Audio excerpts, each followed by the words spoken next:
Hi, folks. Got an absolutely amazing guest here today, and it's Lucy Connolly. Now, everybody will know Lucy Connolly's story, but we will talk about some of that today. It's a pleasure meeting you, Lucy, although I met you sort of briefly once, didn't I? Yeah, we was went to the film premiere that you did. Yeah, that's it. That's it. So, one of the main reasons that we've got you here is that you've got a book out, which is called A Tweet Too Far. Here you go. Fantastic. So, for viewers maybe who may not know your story, maybe we can sort of talk a little bit about that. So you got a 31-month sentence and you served 40% of it for a tweet. Yeah, so I wrote a tweet, one Yeah. single tweet. And not very. I'm not going to repeat it because I'll get into No, trouble. no, no. Yeah, It can't do wasn't, that. but No. it wasn't my finest hour. It wasn't, it wasn't a great tweet. And it was the day of the Southport massacres when those three Yeah. little girls got massacred. So I put the tweet up on X, Twitter, whatever you want to call it. Mhm. And then the same afternoon that those children were killed, and then I removed that tweet about 2 to 3 hours later because I just thought I calmed down. I walked the dog, calmed myself down. I thought, you really can't write things like that. That's not a nice thing to say. That's not the right thing to do. Took it down. And to be honest, Liam, I didn't really think that much more of it because Yeah. that was the day that the massacre, that atrocity happened. Mhm. And then it didn't really kick off, so to speak, for a whole week later. So Mhm. I deleted the tweet, carried on Twitter as normal. And then a whole week later, when the riots had started kicking off and stuff, of which Mhm. I did, completely condoned and said, you cannot, behave like that. Yes. That's not the way forward. So, quite clearly I didn't mean what I wrote initially. It was just, Mhm. anger and upset about the death of these Mhm. children. Um, and yeah, so it started kind of like bubbling up about a week later. It's a Monday morning actually, and I was just Mhm. like, turns out people had screenshotted the tweet, even Right. though I deleted it and thought no more of it. They'd screenshotted it, and then they kind of went on like a campaign, if you like. Mhm. And it was very much like, look at this Tory councillor's wife, look at what this racist has written. It was very politically motivated, the post that Mhm. I saw, and it just kind of went massive. Like, I didn't know what to do for the best. I didn't know whether to apologise, Mhm. publicly. I didn't know whether to just close my Twitter account down and hope, that dampen the flames down, so to speak. At this point, they were really coming for me, like what I call the left, and we Mhm. call them the 77th Brigade, and I didn't really know what to do for the best. Is this So something that you had ever sort of experienced before with any tweets that you put out or anything? You never had this sort of level of anger no, at you? no, I mean, I always kind of never mentioned what my husband did, what that he Yes. was that he was a Tory councillor. I don't want to be involved in his politics, and I don't want him dragged into mine. We Mhm. don't always agree. We have different views. That's fine. Yes. Um, I had blocked him on Twitter because I didn't want him to see what, comment on my stuff or whatever. I just didn't Yeah. want him dragged into whatever, or and vice versa. I mean, I've seen it happen. I've seen people go after people on Twitter, and that, Mhm. they go after people's jobs, don't they? They find out where Mhm. people work. They're horrid. Yeah. But I've never seen it on this level. This was like something else. And I just remember thinking, I don't know what to do here. Like I Were you can't scared at this point? Were do. you Yeah, frightened? at this point I was feeling bad for Ray because obviously he was getting now dragged into it, and it was seemed to be Mhm. all about him. And I just Yes. thought, hang on a minute, he hasn't done anything wrong. He didn't write that tweet. I did. He didn't even know I'd written the tweet until I had to Mhm. fess up a week later. Yeah. So yeah, and it kind of became all about him, and Mhm. what I said was used to get at him. That's how it feels. Mhm. They desperately tried to unseat him. They desperately tried to get him to step down from his councillor position. It didn't work. When it didn't work, they went to big shot lawyers in London at the cost of the taxpayer, God knows how much, Mhm. to try and get him, sacked from his job. There was no evidence that there was any he'd done anything wrong or any Well, wrongdoings.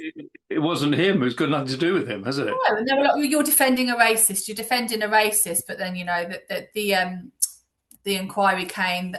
the findings was that anything that, you know, in any capacity that he defended me in his capacity as my husband, not as a counsellor. Mhm. Therefore, no rules have been broken, you know, and all of this. So, but yeah, they were really gunning for him, and you know, for something he hadn't done, there was nothing to do with him. Yeah. So I felt really awful. And then I don't know, I just thought it was a really weird time, wasn't it? You know, Yes. people were taken to the streets. We were seeing violence that we couldn't have even, you know, Mhm. imagined would happen. Yeah. People were getting arrested for what seemed really trivial things Mhm. and harsh sentences. And the way that they were carrying on, I just thought, I just knew that the police were going to come. But I didn't think that I was going to get like charged. I thought they'd come, even when they arrested me and took me to the police station. Tell us about that, the moment. So what happens? You're just in the house, and what? How many police turn up at the door? So I was working. I was a childminder then, so I'd got two Yes. minded children and my own child because it's summer holidays. About Mhm. 3 o'clock in the afternoon, they turned up and arrested me. What was your reaction then? I mean, you must have been like, "Oh, I'm a childminder here. I'm just looking after kids and all that. I've written something on social media, and suddenly I've got police at my door who are going to arrest me." I mean, it's bizarre. It was bizarre, and it still is bizarre. It's still so surreal. What was going on was crazy, wasn't it? And surreal, Yes. and nobody everyone still everyone looks back now and thinks, I can't believe that happened and this happened. And the judiciary wasn't doing what it usually does. The police weren't acting how they normally act, you know, and we seem to have gone down a slippery slope ever since. Yes. But, Yes. you know, the police, as you and I perhaps know them, weren't kind of police in the way that they normally would. No. Well, it's interesting. I was filming from a distance. There was a demonstration outside Downing Street, and they kettled everybody outside. It was a perfectly peaceful demonstration. I've never seen anything like it in my life. People were being arrested left, right, and centre for just standing there. It was Yeah, really I quite saw that. I bizarre. saw people had videos, and I heard the police Yeah. officers going, "Just get the nearest ones. Just get whoever you know you can get."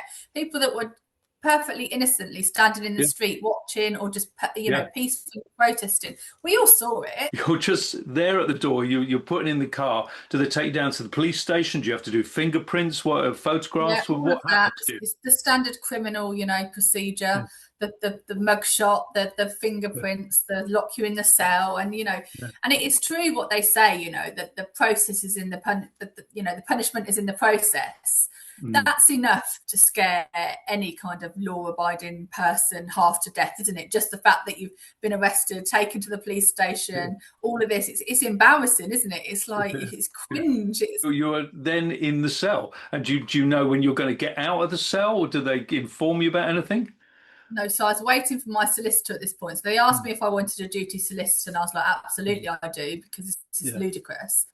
And then I remember the duty solicitor calling me, and they can call through to you on the bell in the cells. And she said, "Well, I'm on my way. Do not say anything to them. Nothing. Not even Mm. you know, don't say anything to the police until I get there." She came. They were playing really silly. They wouldn't tell her what information they'd got or what the tweet said or Mm. anything like that. So I went into the side room, had my interview with her, told her what had happened, told her what the tweet said, told her what, you know, when it was written, the context and all of this. And she was said to me, "Do you know what, Lucy? I think that you put that really eloquently, and I think you need to go in there and you need to tell them exactly what you've just told me, because, you Mm. know, you're making a lot of sense. I can understand why you did what you would." Yeah. So that's exactly what I did. She said, "You know, if at any point I think you're saying anything to harm you know, yourself or whatever, I'll get yourself into Mm. trouble. I'll stop the interview. Or I'll kick you under the table." Or, Yeah. no, nothing, none of that. It was all good. She was typing. She told they wanted my password to Twitter. She Mm. told me not to give it to them. She was telling them to give me my phone back because she said she's admitted to sending the tweet. She's told you it was her. She's told you that she's tweeted it from my phone. You don't need to keep the phone. Of course, they did keep the phone, and then, you Yeah. know, did forensics on it and put a deprivation order on it so that I could never have it back. And you know, the stuff they made out of the, you know, like trawling through WhatsApp messages from, you know, like from conversations from friends and stuff, you know, Yeah. completely taken out of context and used, you Mhm. know, well, you said this and you said that, and I'm like, but you know, you're saying that I published written material that could have or was likely to, not even did, could Yeah. have or was likely to stir up racial hatred. Yet, if it's a private message, how is that inciting or a public order charge? It's not, is it? So Yeah. that's nothing to No. do with it. Regardless, there wasn't anything bad in there. There really wasn't anyway. No. And I remember when the solicitor said, "Oh, they've sent him a 400-page document, which is basically the contents of my phone." Oh, but there's nothing in there that I'm worried about. And I wasn't particularly worried because I was thinking, well, I know they're not going to find anything racist on my phone. I know they're not going to find, anything terrorist-like or something stupid on my phone. It's actually really innocent. Just me talking to my friends and family. Yeah. But the way they twist things, the way they miss things out, the way they use things, and then they put that to the press as well, and they go, well, she said this or she did that. Well, actually, that's not the context of the conversation. You've missed out the whole conversation there, and you've just picked out one line. Did any police person there think, obviously what I'm doing here is completely ludicrous? Did you ever get that? Yeah. Not really. Like, I think they were all very nice to me. Don't get me wrong. I wasn't badly treated by them. But equally, the arresting copper that came, he was a right little job's worth afterwards. Like, he went round to all my parents' houses that I was working for to tell them, do you know what she was arrested for? I don't think you realise how serious this is. At this point, it hadn't been charged either. So I don't think that was even legal. Really made it his business, to go and, badmouth me to people that have known me for, 10, 15 years. Was the court case sort of, fairly immediate, or did you have to wait a period of time? And how did that affect you? They actually bailed me that first time. So they arrested me on the Tuesday initially, bailed me and said, we haven't got anything to charge you on, no evidence. We're going to bail you. Answer back. And they gave me a date in October or November. I remember saying, can I still go on holiday? Because I was due to go to Ibiza, and they were laughing, saying, yeah, you can, but expect, and they were saying at the time, but I expect the bail date to be pushed back because we're so behind. So don't be surprised, if you get a phone call nearer the time going, oh, we've pushed it back a couple of years. They weren't talking to me like I was going to get charged or any of that. Anyway, that was the Tuesday, went home, thought, that was the end of it. Friday morning, about 7:30 in the morning, a police car turned up to my door. I was putting my bins out and I saw them come down the street. And again, I just knew, I thought, you don't get many police cars in this street unless something's wrong at like 7:30 in the morning. It's not a thoroughfare or anything. So I just knew. So they came to the door and went, we're arresting you on blah, blah, blah. And I thought, oh, what now? Anyway, got there. And but it was another charge. So it wasn't the same tweet. So it turns out the guy that had initially reported me, Mr. Khan, to Northamptonshire Police was a bit miffed that they bailed me and let me go. Right. He'd obviously been stalking my Twitter for quite a long time. Yes. And he'd got all of these tweets and there was one there was one where I'd called my friend a name that rhymes with "do as you likey" after he'd called me a "see you next Tuesday." But again, it was banter between two friends. Fair We're friends in real life. It really wasn't. Again, it was not what it was made out to be. And he abused me first. It was just, but that's fine as well because we do that to each other, Yeah. That's our business, isn't it? Exactly. What's it got to do with that anyone else? person's not offended by you calling them a name, why are you offended by you calling them a name?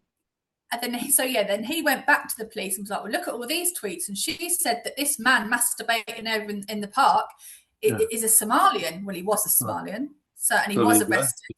So, I was just stating fact. I was just describing somebody. It wasn't, again, it wasn't used, to make any racist point. It was just a fact. He looked Somalian. He was masturbating over children in my local park. I have a problem with that. Yeah. So, all of these other things that were absolutely ludicrous. Can I ask, did you ever meet this person who was? No. And I mean, a Mr. Khan is the equivalent to a Mr. Smith, isn't it? It could be anybody, So that person wasn't at the trial? No.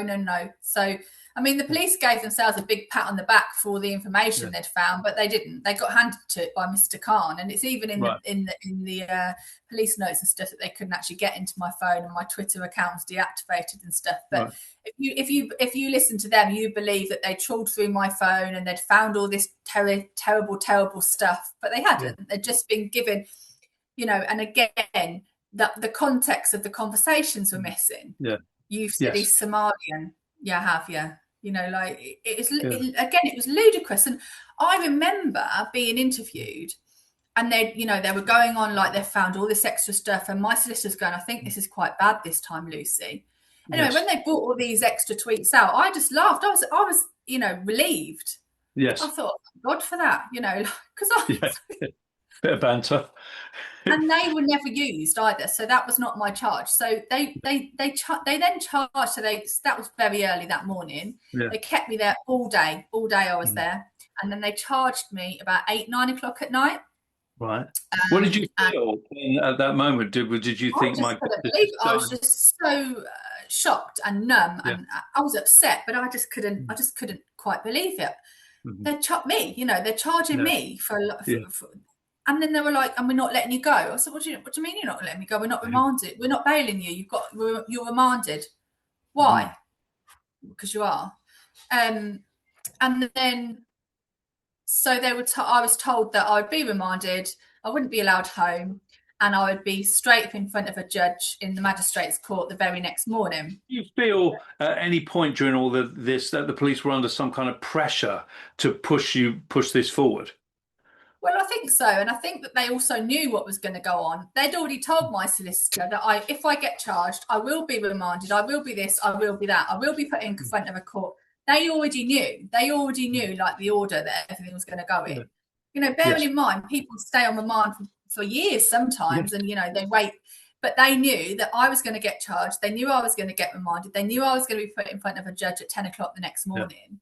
They knew Mhm. all this because my path was set out, if you like, already. Were you advised to plead guilty or not guilty? What was the thing? So when I first went to court, I was still in the police station, and it was video link. I think it was Nottingham Magistrates Court, and I briefly spoke to a solicitor that was part of the firm that was the duty solicitor. Because where do you get a solicitor from at 8, 9 o'clock on a Friday night to represent you on a Yes. Saturday morning? You just can't, can you? Mhm. So No. we had to just stick with the duty, and that was that. And he advised me not to put in any plea. He said, you're looking at 5 years here. I've just had a lad that shared your tweet. His name was Tyler Kay. He made out to me that it was a similar case. It actually was very different. Tyler had actively encouraged people to go out in the riots and was tagging the police and tagging, he really was quite silly, and goading the police and everybody. But I was led to believe that he just shared my tweet, and he just got I think he got 40 something months. And because he went what they call Newton's hearing, because he said he wasn't guilty for it wasn't his intention to incite racial hatred or violence, the judge wouldn't have it, and then he lost his credit. So he got a really high sentence. So at this point, they advised me not to say anything. They said, just go no plea. That then lost me 7%. I was never told that either until actual sentencing. By going no plea, also lost me a further 8%, 32%, it's 5%. So he said, go no plea, and we'll go from there. So I went no plea, was carted off to Peterborough prison in a sweatbox that afternoon, was then back in court, in Crown Court, because the magistrates, that a public order charge is an either or case. So it means you can hear it at magistrates, or you can hear it if you were to go not guilty and you wanted to try, you'd obviously have to go to Crown. Or equally, when someone like me that doesn't break the law and it hasn't got previous and all that kind of thing, you would assume that it would be heard in a magistrate court. But it's quite telling that a magistrate's court, I mean, this has changed slightly now, I think, but a magistrate's court then could only give a sentence of up to 2 years. Right. Whereas a Crown Court starts from 2 years. So that tells you immediately that they knew that they were going to hit me up. Handcuffed at the time. Did you have to do any of that stuff? No. Oh, I was lucky, actually. They were quite nice to me. Because I went like a lamb to slaughter. In my silly head, I was like, always cooperate with the police. It's the right thing to do. I wouldn't ever do that again. I wouldn't be making things easy for them, and I wouldn't be giving them an interview, because things they say, they twist. This is why people say go no comment, because what I thought was really trying to explain myself really innocently got twisted and completely. Well, the CPS had to change their statement, actually, because they outright lied. So you're Yes. best off going no comment, because then if you say no comment, you've not said anything, so they can't twist it, can Yeah. they? When you get the sentence, the judge says you're going to, and what did he say? 31 months. I mean, what was your reaction? You must It have was been like, actually longer. It was was it? longer because I obviously got my credit took off. It was Yeah. more nearing on to 4.5 years. Then he Oh, took yeah. the 25% off, which took it down to 31 months. Yes. So I served 12.4 of those in prison and the remainder on license. My God. So he says, you're going to go to prison. What's your reaction?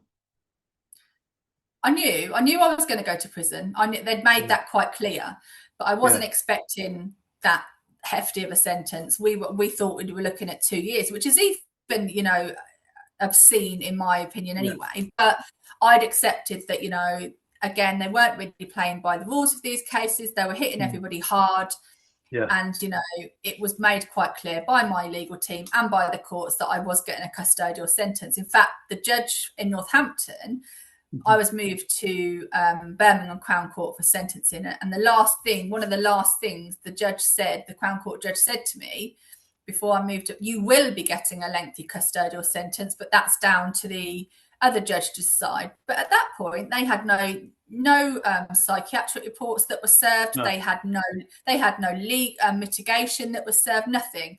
But they'd already made their mind up that I would be serving a lengthy custodial sentence. It's just horrific. I want to talk about the, because it's a fairly short interview, this, but I want to talk about your time in prison.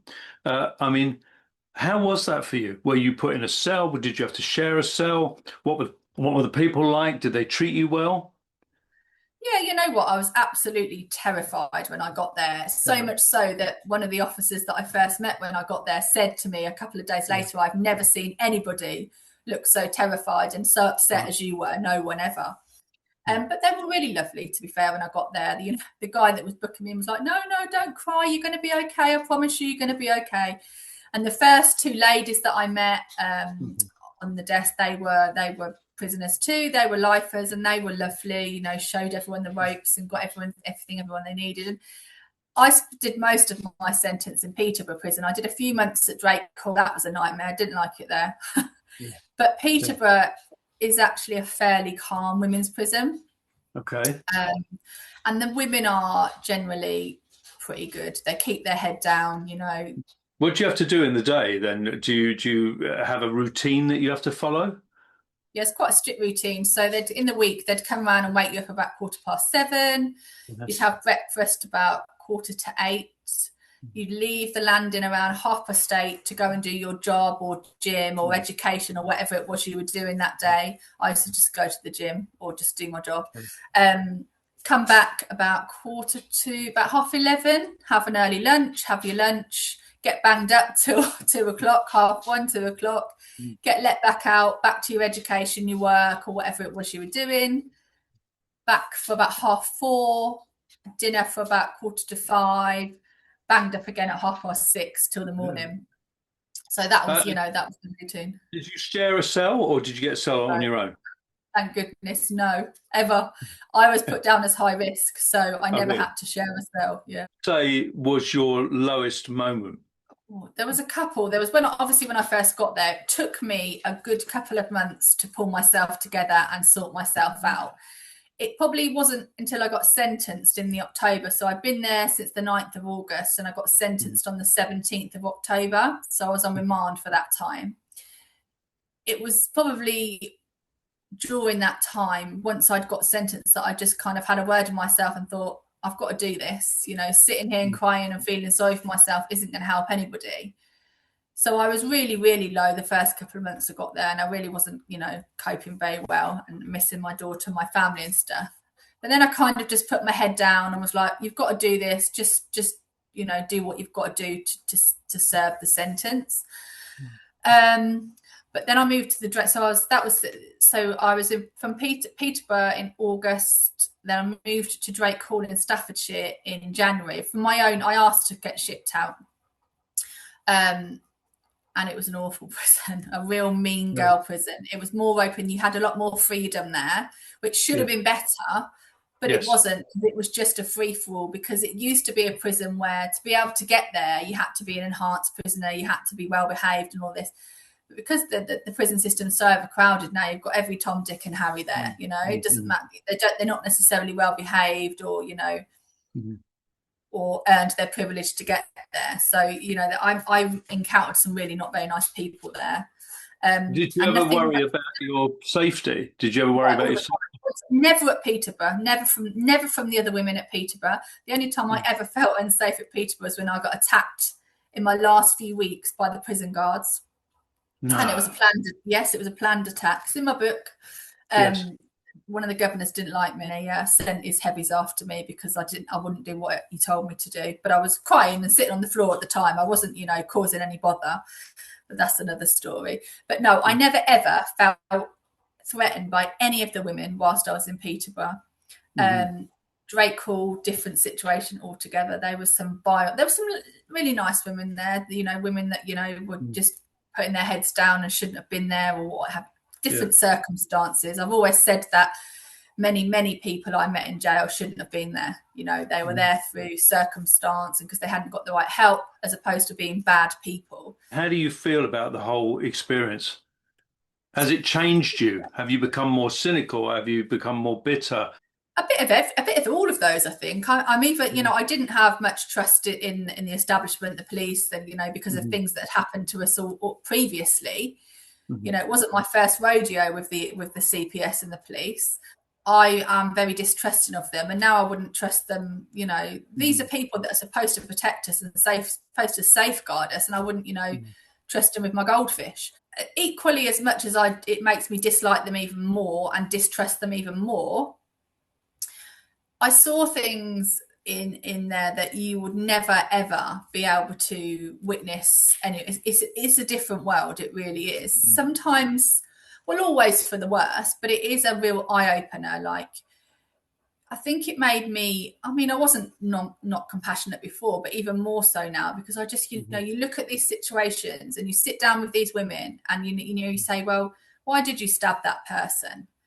And then, when they actually tell you the whole backstory, it's nearly always pretty heartbreaking, and you can understand how they got there. You might not approve of what they did, but you can understand how they got there. So it's certainly an eye-opener, because I will be the first one to admit that before I went to prison, I was the first person to say, well, they're in prison, they've done something wrong, they should be there. But actually, that really isn't the case. And people are let down so badly by the system. People are stitched up by the system. And there are way more people in prison that shouldn't be there than should be there, in my opinion.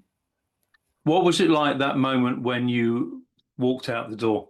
Did you have family out there waiting for you? Was it an Well, emotional? no, because they knew that the press were going to be out, and they were. There was just rows and rows of press. So Peterborough got me a taxi. Then it pulled straight up the side door where the actual coming in the sweat boxes, and then it took me to Peterborough Milton Golf Club where Ray and Edie were waiting, and I had my reunion there because I didn't.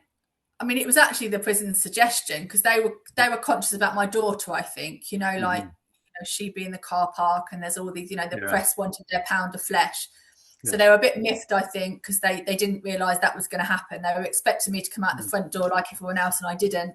I was, hurried through in a taxi, straight out the gates, and then met, race somewhere where they didn't know. So that was quite nice, because I got my private reunion with my daughter and my husband, and it should be a private affair, shouldn't it? You don't want the press taking pictures of your children while when you've just been reunited with them after a year. Absolutely. So but on the lead up to it, until I was actually out of those doors, I didn't really believe they were going to let me go. I was just like, is this actually real? Can you trust them to actually be, even though it's my release date? Are you still under any conditions now? Yeah. So I'm still on probation until the 9th of March next year. And I have loads of extra conditions. So I have my standard license conditions that anyone has.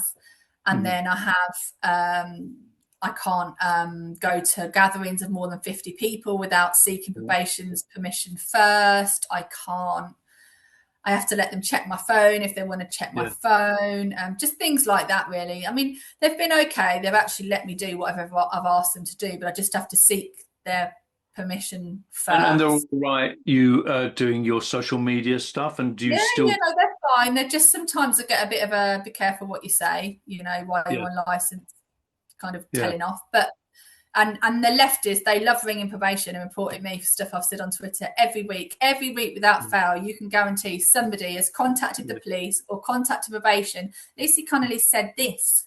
yeah. They're just they They're are so relentless. bitter. They're bitter, They aren't are they? So, they're just so relentless. They don't let it go. yeah, I mean, what I said was not okay. I'm not suggesting for 1 second that it was, but it was a tweet. I Like I know. didn't murder anyone. They're more No. outraged by what I said than 3 children being murdered. There's seriously something wrong with that. Are It's you just still getting a lot of stick from the left at the moment? only online, only on Twitter, only online. When I'm out and about, in the streets, in the shops, in the pubs, I get Mm. nothing but positivity from people. People come up to me, shake my hands, give me a hug, tell Yeah, me how awful yeah, they thought it was, wish me luck, wish me and my family luck. I've never had anyone come up to me and say hmm anything negative. But of course, the keyboard warriors do online. But, yeah. you have to expect that. If you're putting yourself out there on social media, you're putting yourself out there on Twitter, it kind of comes with the territory, really, doesn't it? So, what do you think about sort of Keir Starmer and that sort of political campaign against you? If you had something to say to Keir Starmer, what would it be? It's like calm as a bitch, and you're being driven out of the government now as the prime minister, and I've just released my book, so Yeah, yeah. And that's really important. Now we've only got 5 minutes left, so I want this book, right? So where can people get the book? Because what we'll do during so this view, I'm going to have the book up in the corner of the screen throughout, so people can see it. So where can they get the book? the best place at the moment to buy it is either Blackwell's Yes. or a shop called Old Speak. So if you want to support an independent bookstore that's champions free speech and liberties, Old Mm. Speak Bookshop, and you just type in Old Speak Bookshop and Yeah. she'll come up, and she's selling it.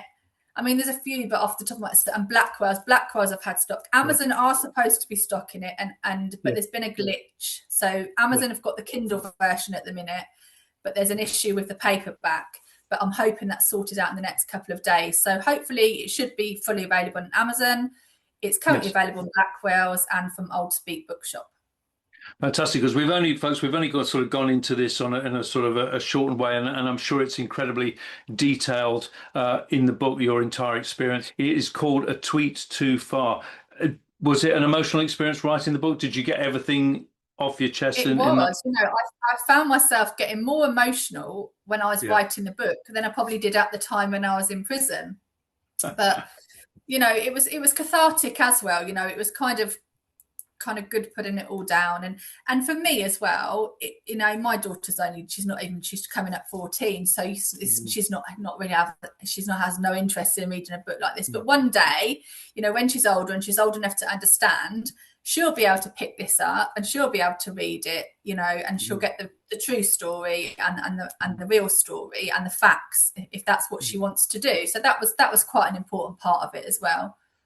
Do you feel that, I mean, you're obviously a very brave woman having undergone all of that. Do you sort of give yourself a pat on the back sometimes to think, well, actually, I got through that and, I came out in one piece? And do you give yourself that Yeah, credit? I do think that. I mean, like, who would ever, if you'd have said to me 2 years ago, you're going to survive a 12-month prison sentence, I'd have just laughed at you and gone, I'll die. Mm. Just and Yes. and all the implications that come with it. Your family, your children, all of those Mm. things. But you know what? We're all still here to tell the tale, and that's the most important thing, isn't it? Yeah. And it was hard at the time, and there has been damage done, but we can put it right, and I won't let them get me down. I won't let them beat me. They tried to. I feel that they tried to ruin me, and equally they used me as a warning for everyone else. Mhm. And if we value free speech and we value our liberties, we've got to, obviously peacefully and legally, but we've got to Mhm. fight back. We've got to say Mhm. this is not what we want. This is, you're taking everything away from us. This is not, on a personal level, this is not the country that I'm happy for my children to grow up in right now. It doesn't feel very safe. It No. doesn't feel like they've got many prospects. there's so many things going on that I would, hope that in the future will change. Just very quickly, tell us what social media, where they can contact you and everything. So I have got a web page, Lucy, Yeah. it's just lucyconnolly.co.uk, or I have my Twitter page, which is, now I'm going to have to look what my actual handle is.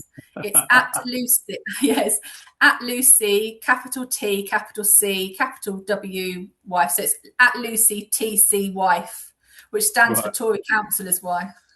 Well, look, I really appreciate you coming on and talking to me. Oh, And no, it's and a pleasure. Thank you for having me. sorry, look, I wish you luck. Now, folks, remember, go out, get the book, because it's a brave woman's story, and it's a story of our time. So I wish you great success in the future, and I really appreciate you speaking to me. Much appreciated.